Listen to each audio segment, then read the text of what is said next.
గమ్యం ఎప్పుడూ నీ గుమ్మం ముందుకు రాదు, నువ్వే దానికోసం పరిగెత్తాలి.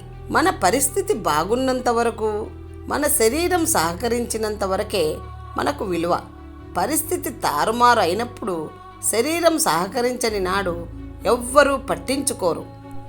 ఒక ఊసర వెళ్ళి తన సూసైడ్ నోటులో ఇలా రాసిపెట్టింది: రంగులు మార్చడంలో నేను మనుషులతో పోటీ పడలేకపోతున్నాను అని. విద్యను ఆర్జించు, జ్ఞానాన్ని పెంచు, జీవితంలో విద్యార్థి దశ కీలకమని గుర్తించు. ఈ ప్రపంచంలో బ్రతకాలంటే మంచి నటనైనా రావాలి, మాటల గారడి అయినా వచ్చి ఉండాలి. మంచితనం, నిజాయితీ అంటూ కూర్చుంటే నిన్నే పునాదిగా చేసుకొని ఎదుగుతుంది ఈ సొసైటీ. కాలమే పైసాతో తిరుగుతుంది. నమ్మకస్తుడు ఎవడో, నమ్మక ద్రోహి ఎవడో చెప్పడం చాలా కష్టం ఈ రోజుల్లో. గడచిన కాలమే గతాన్ని పూడ్చిపెడుతుంది. అనంతమైన భవిష్యత్తు మీ ముందుంది. ఎవరిపైనా ఆధారపడవద్దు. ఇతరుల సాయాన్ని నిరాకరించే స్థాయికి చేరుకున్నప్పుడే మీరు స్వేచ్ఛ పొందగలరు.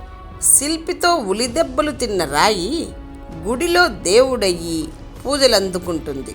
ఉలిదెబ్బలు తినని రాయి చాకిరేవు కాడ మురికిగుడ్డలతో దెబ్బలు తింటున్నది. ప్రకృతి కూడా మనలా కులం, మతం, ప్రాంతం అంటూ వ్యత్యాసం చూపిస్తే మనిషి బ్రతుకు ఏమవుతుందో. నలుగురు నిన్ను చూసి నీలా ఉండాలి అనుకోవాలి, కానీ నీలా మాత్రం ఉండకూడదు అనుకోకూడదు. ఎంతో కొంత స్వార్థం ఉంటేనే ఎవరూ సాహసించలేని దాన్ని పొందేందుకు ప్రయత్నిస్తాము. లైఫ్ విలువైనది అని నా ఆలోచన, కానీ డబ్బే లైఫ్ అనేది ప్రపంచమంతా దారాల అల్లిక. ఒక దారం మరొక దారంతో ఎక్కడో ముడిపడి ఉంటుంది. కన్నీళ్ళు కన్నవారి కోసం రావాలి తప్ప కానివారి కోసం, నీ కోసం రాని వారి కోసం రాకూడదు.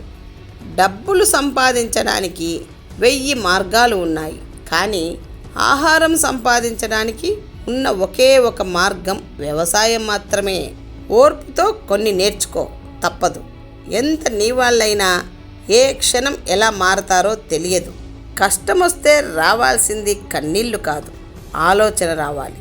ఆ కష్టాన్ని అధిగమించే మనోధైర్యం కూడగట్టుకోవాలి.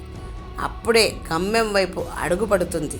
జీవితంలో మనిషి విలువ మాటలో లేకుండా, మనిషితో మాట్లాడని కరెన్సీ నోటులో ఉంది విలువ. ప్రపంచంలో అన్నిటికీ అంతం ఉంది, కానీ మంచితనానికి, ప్రేమకు ఎప్పటికీ అంతం లేదు. వాటిలోనే ఆనందం దాగి ఉంది. నువ్వు చేసిన తప్పులను నీ ముఖం మీద చెప్పి సరిచేసేవాడే నిజమైన స్నేహితుడు. శరీరం కుంటిదైనా గుడ్డిదైనా పెద్ద సమస్య కాదు. ఆలోచనలు కుంటివో గుడ్డివో అయితేనే సమస్య. నీ గతం నిన్ను ఎంత బాధ పెడితే నువ్వు అంత బాధపడతావు. ప్రయత్నం కెరటంలా అలసిపోకుండా ఉంటేనే లక్ష్యం సాగరమంతా ఉన్న విజయ తీరాలకు చేరుతుంది.